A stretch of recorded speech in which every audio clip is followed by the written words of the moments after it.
La religion 6. Alors, on continue un petit peu avec les jeux vidéo.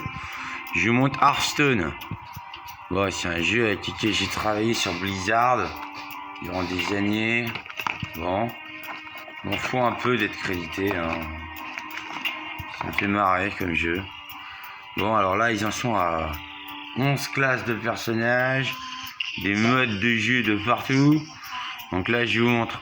Je suis en libre. Vous voyez, c'est le symbole du livre. Là, il y a toutes les cartes. Je joue souvent en libre. Bon, regardez, là, je suis argent 8, 2 étoiles. Ok. C'est un petit commencement vite fait pour la saison. Récompense. J'ai déverrouillé un Thrall. Donc c'est un chaman bien puissant et enfin que j'ai créé bien puissant, que je vais vous montrer. Et c'est le chaman, enfin c'est l'image quoi, une image assez rare que je joue avec des forces et honneurs, etc. Je me sens bien en Thrall. J'ai fait un chaman, vous voyez c'est marqué là, deck chaman Evo. C'est vrai que c'est hyper puissant le Evo, ça fait longtemps que je fais du Evo. Je vais vous montrer. Alors on passe sur ma collection. Voilà. Chuc. Voilà. Alors là, deck chaman Evo, vous voyez, c'est le seul deck que je joue. Alors là, je commence à faire des parties bien propres quoi. Donc je vais vous montrer mes cartes. Alors, le principe étant de faire évoluer en niveau les persos, enfin ce qu'on appelle des serviteurs. Voilà, contrairement à Magic où c'est des créatures. Bon, je sais pas pourquoi la musique a zappé là. Attendez, je regarde la musique de juin. Là. Ouais. Alors. Bon. Ok, la musique s'est relancée. Là c'est bien, hein, on a quand même une connexion vachement bien foutue sur internet en ce moment, je trouve. Bon, alors, ça fait bon, la musique bug un peu parce que je suis en train d'envoyer en ligne différents trucs. Deck Shaman Evo. Alors ma première carte c'est Bande Carnivore. Voilà, ça c'est une carte sympa. Ajoute 3 piranhas grouillants 1-1 dans votre main qui s'entrebouchent les uns les autres. C'est pratique pour aligner des petits piranhas qui après on fait monter de niveau. Bon. En 2, je l'ai pris en double. Le déguisement convaincant. Bon. Alors transforme un serviteur allié en un serviteur coûtant 2 cristaux de plus avec imprégnation en 4. C'est-à-dire s'il y a 4 créatures qui sont mortes, transforme tous les serviteurs alliés à la place. Alors ça vaut 1, c'est une tuerie quoi. Bon, ensuite, il y a l'évolution, ça c'est classique hein, dans un deck Shaman Evo. Voilà, donc ça fait gagner un niveau de plus à tous les serviteurs, toujours en aléatoire. En fait, il faut avoir beaucoup de chance avec le Shaman. Alors là, c'est que de la chance quasiment. C'est du aléatoire de partout, c'est le plus aléatoire. Déjà qu'il y a des totems aléatoires, ils ont un petit peu changé dernièrement. Ils ont enlevé le totem magie en gros. Parce que tout le monde se faisait 7 totems magie, bah alors c'est un éclair, ils mettaient 10 points de dégâts. Donc ils ont enlevé le totem magie.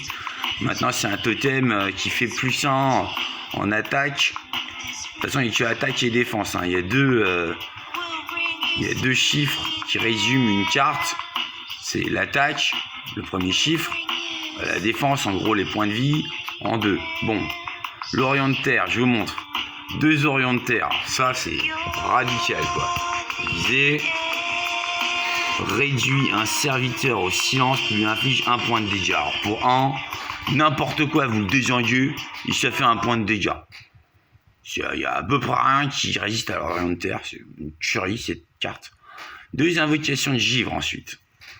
Ouais, 2 invocations de givre. Ça c'est une bonne petite carte aussi. Gèle un adversaire, et conjure Galakron.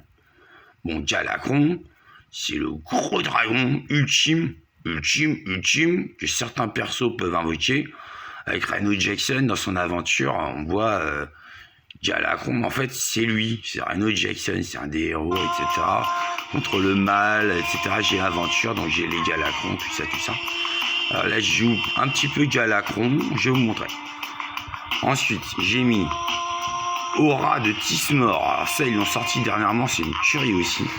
Confère à un serviteur Râle d'agonie, invoque 2 zombies 3-2 avec une petite surcharge, un petit mana, cristal de mana en surchargé pendant un tour de 1. C'est une carte d'ombre, donc ils ont sorti une sorte de registre pour toutes les cartes, une carte d'ombre. En gros, c'est les trucs des morts vivants, quoi. Bon. C'est un petit peu un deck mort vivant, mon deck chaman Evo. Donc si vous pigez n'importe quoi, vous le sacrifiez, ça vous fait 2 zombies 3-2, c'est quand même pas mal. C'est avantageux. Bon. Ensuite, le gardien de match en cage. Alors ça, vous êtes obligé dans un deck chaman Evo. Vous piochez une arme. Bon, l'arme, c'est... Et évidemment, le coup de poing Simtourbe. Voilà.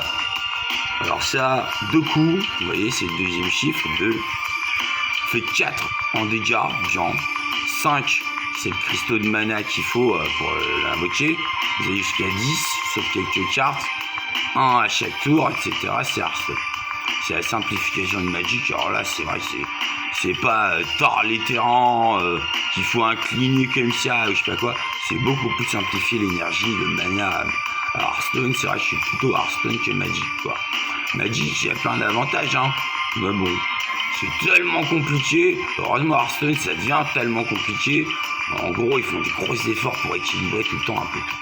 Alors, une fois que votre héros a attaqué, transforme vos serviteurs en serviteurs aléatoires coûtant 1 cristal de plus. Vous êtes obligé de jouer ça dans un deck Shaman Evo. Alors, on va continuer sur les autres cartes. Alors, invocation de givre, Aura de Tismor, gardien de match en cage. Je joue un médecin légiste là en ce moment. C'est pas mal ça. Cri de guerre. Donc, dès que vous le posez. Gèle un serviteur adverse, c'est pas mal, ça gèle n'importe quoi. Et soif de mana à 6, le réduit d'abord au silence. Si vous reste 6 mana, en plus vous faites un silence, vous gelez, et c'est une 2-2. C'est pas trop mal, le médecin légiste, j'arrive à la placer de temps en temps. Donc c'est sur un total de 40 cartes, avec le prince Rénatal, ils ont encore un petit peu changé là. La taille de votre deck est de 40 au lieu de 30. Et le nombre des PV de départ sont de 35 au lieu de 30. Alors, à peu près tout le monde joue prince Rénatal en ce moment. Dans ce qu'on appelle un deck méta, c'est-à-dire prenant en compte beaucoup de choses. Ok, je joue 2 claqueurs Martrock. Alors, cri de guerre. Transforme les serviteurs adjacents, à gauche et à droite, quoi, en serviteurs aléatoires coûtant 1 cristal de plus. Voilà, donc c'est classique pour le deck Shaman Evo. Je joue un esprit farouche. Ça, chez Shaman, ça y va, les esprits farouches. Vous avez 2 gros esprits du loup qui arrivent, c'est 2-3 provocations, donc c'est obligé de passer dessus pour vous passer dessus. Avec une petite surcharge de 1. Bon, c'est toujours pratique pour arrêter une attaque, quoi. Ça, c'est la grosse carte. C'est le lièvre du désert, c'est limite cheaté. Pardon. Pour 3 mana, donc. Cri de guerre invoque 2 lièvres du désert à 1, plus celle-là. Vous avez 3 lièvres du désert à 1. Il faut pas qu'ils crèvent. Après, le truc, c'est qu'ils valent chacun 3. Donc, avec une évolution, vous faites des 4. Avec, vous voyez, ok. Ensuite, alors, il y a Prince Rénatal. Ok. La tempête de foudre, bon, elle est vraiment hyper classique pour un chaman. Ça, c'est sûr, quoi. Tempête de foudre, bah là, ils l'ont amélioré, je trouve. Alors, ça fait 2 à 3 points. Non, ça inflige 3 points de dégâts à tous les serviteurs adverses. Une surcharge un petit peu. 2-2 de mana. En gros, vous faites blablabla sur l'ennemi, sur les petites créatures. C'est nickel pour rétamer toutes les petites créatures qui ont 3 PV, etc. ou moins. Vous les rétamez. Le totem de vague de mana. Ça, c'est pareil pour les chamans. Ne sortez jamais sur votre totem de vague de mana. Il faut pouvoir piocher Hearthstone. Donc ça, super simple. Vous piochez une carte à la fin de votre tour. C'est un 0-3. Bon, il se fait fumer assez facilement. Dans tous les cas, vous le posez, vous piochez une carte. Comme c'est piocher une carte pour 3, Ouais, c'est pas mal. Si vous réussissez à le monter, à le garder, à pas trop le faire évoluer pour faire changer autre chose, vous piochez. Jusqu'à un total de 10 cartes, donc maximum. Voilà, sauf avec certains decks, ça monte un peu plus chez le démoniste. Bon, on continue. Après, je vais vous montrer des parties. L'enliseur des canaux. Alors ça, qu'est-ce que c'est bon aussi. Ça a rué. Donc vous le posez, vous pouvez attaquer, mais pas le héros, seulement les serviteurs. Vol de vie. Bon, facile, les points de dégâts, donc 6 en jaune. Là, sur point de vie, défense en gros 4. Niveau 4, il attaque, il chope les points de vie, une toute petite surcharge. C'est un élémentaire. Bon, je demande le peuple, vous le faites évoluer, sinon si ça commence à faire chier, vous remontez vos PV. Au cas où je suis pris une grosse attaque, un enliseur des canaux, surtout en double, c'est pas mal. Maître de l'évolution, alors j'ai mis de 2 à 1 là. Transforme un serviteur allié en un serviteur aléatoire coûtant un cristal de plus. Bon, c'est pareil, c'est quand même hyper classique dans un deck Shaman Evo. Bon. Alors c'est un deck que là, je suis en train de tester. Je me faisais battre. Bon, alors j'ai réfléchi, je l'ai monté en légendaire. Je vais vous montrer les grosses légendaires que j'ai mis dedans. Oh là, ça rigole moins. Bon, ensuite, 2 maléfices. Ah, ça c'est atroce pour l'adversaire, les maléfices. Crac. Transforme un serviteur en grenouille 0-1 avec provocation. À la limite, la grenouille elle provoque. Enfin n'importe quoi sauf si il y a de l'anti-magie. Crac pour 4. Oh, c'est redoutable. À un moment ça valait 3, maintenant ça vaut 4 vite fait quoi. Ok. Alors je vous montre, je baisse un petit peu ça. Tac. Hop là. Hop là. On en est au maniaque dévoué. Alors ça c'est pour le Galacron. Chaque fois qu'on invoque Galacron, il monte en puissance quand on invoque Galacron lui-même. Oh, ça fait avec le chaman des petites ruées ou des moyennes ruées ou des grosses ruées. Là en gros j'arrive à faire des moyennes ruées avec Kronx, qui est la grosse carte de Galacron. Alors là si vous avez Galacron invoqué, vous êtes transformé en Galacron et vous posez Kronx, bam, vous avez des destructions de malades. Bon, voilà tout. Le maniaque dévoué, il est pas mal en Galacron parce qu'il est 5-4, 2-2, ruée, cri de guerre, conjure Galacron. Voilà, bon, vous avez compris, je pense. Ok. Alors, moi, je joue un médecin du cirque. Une carte intéressante, je trouve. Alors, ça, c'est les cartes corruption. Donc, il faut jouer d'abord une carte, comme c'est une 4 de 5, 6, 7, 8, etc. Et vous, elle est corrompue. Alors, quand elle est corrompue, elle affiche 4 points de dégâts. Quand elle n'est pas corrompue, elle soigne de 4. C'est quand même pas mal. Pour une 4 cristaux de mana, 3 d'attaque, 4 de PV, oh, c'est quand même pas mal. Hein. Moi, j'aime bien, je suis fan. Voilà. Bon, 2 boucliers de Galacron. Voilà. Ça, provocation. Bam.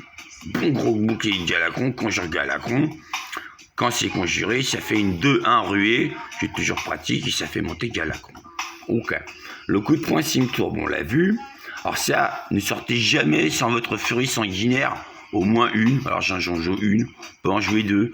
Le principe étant, vous mettez un max de cette créature. Alors là, pour 5 cristaux, c'est la joie, ça vous fait la furie sanguinaire, qui se fait pas niquer par je sais pas quoi, un secret contre ça, je sais pas quoi. Donne plus 3 attaques à vos serviteurs pendant ce tour. Voilà, généralement, quand je la sors, c'est boum. C'est fini, hein. Une autre grosse carte du deck Shaman Evo, c'est le Gangster EO. Alors c'est un peu comme le lièvre, tout ça. Il invoque 2 copies de ce serviteur, c'est une 2-2 pour 5. Ça vous fait 3 Gangster EO de 5 cristaux, si vous avez suivi. Après, vous faites monter avec une 1 évolution, ça fait 3 de 6. 6 évidemment. Les Gangster EO. Alors je joue, là, on arrive dans les légendaires.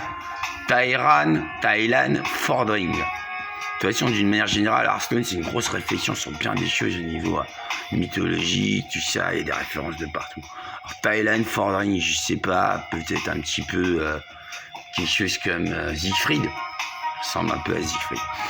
Pour les amateurs de germanisme, tout ça, scandinave. Alors, il y a provocation, bam, bouclier de Jivan. Le premier coup qui se mange, ça lui fait 0. Râle d'agonie, vous piochez votre serviteur au coup le plus élevé. Voilà, Mon serviteur le plus élevé, c'est Onyxia, on va terminer avec ça. Kronk. Bon, évident, si vous jouez Galacron, il vous faut Kronk. Si vous piochez Galacron, déjà, bon, si vous êtes déjà Galacron, déchaîne une dévastation. Alors là, c'est des gros trucs, quoi. Voilà, donc après Galacron, la tempête pour le chaman. Alors, à la base, c'est un vogue de tempête, 2-2 avec ruée, conjuré 2 fois pour l'améliorer. Toutes les 2 fois, il s'améliore. Bon, en gros, je peux l'améliorer 1 ou 2 fois avec ce deck. Ensuite, Lortemar Terran. Alors ça, c'est une immense carte qu'ils ont sortie. Double les caractéristiques de tous les serviteurs de votre deck. Une 7 pour 7-7, une sorte de... C'est Dieu, quoi. 7 cristaux. Pour une 7-7, je double tout. Alors ça, bon, c'est un peu cheaté. C'est un peu la carte ultime. Lortemar Terran, j'aime beaucoup, quoi. Gratos en plus, je crois qu'elle est sortie celle-là, j'ai même pas vu à l'acheter. Alakir, Seigneur des Vents, alors ça c'est une grosse carte aussi. Dans les grosses cartes que je viens d'exploser quelqu'un avec un Alakir. Donc ça c'est la carte un petit peu bulldozer, quoi. Vous la posez, alors charge, vous pouvez attaquer directement l'ennemi. Bouclier divin, ok. Provocation et Furie des Vents, vous avez quand même 2 attaques. Bon, pour une 8, c'est peut-être une 3-6, mais c'est blindé de saloperie pour l'adversaire. Ensuite, les 2 dernières cartes, le Sculpte Cher Mogu, très importante dans un deck Shaman Evo. Le Sculpte Cher Mogu a rué, il coûte 1 cristal de moins pour chaque serviteur sur le champ de bataille. Donc vous attendez qu'il y ait plein de serviteurs, paf, il vaut rien. Après, vous les faites évoluer, vite fait, ça devient une 10. Alors qu'il vaut rien, c'est une 3-4 ruée. Bon, et ma grosse carte, c'est le boss de Raid Onyxia. Je me suis pris en doré. Or ça, c'est... Onyxia, quoi. Déjà, j'étais chiant l'Onyxia, mais en boss de raid que j'ai eu avec des aventures, tout ça, que j'ai réussi à déverrouiller. Bon, alors ça fait ruée, déjà c'est une 8-8 pour 10, ruée, bon. Insensible tant que vous contrôlez un dragonnet. Il invoque 6 dragonnets 2-1 avec ruée, et donc, tant qu'il y en a encore un vivant, le boss de raid Onyxia, vous oubliez de pouvoir le toucher, quoi. Bon, voilà, c'est pas trop à chier comme deck, hein. Vidéo suivante, on va voir de la théorie à la pratique.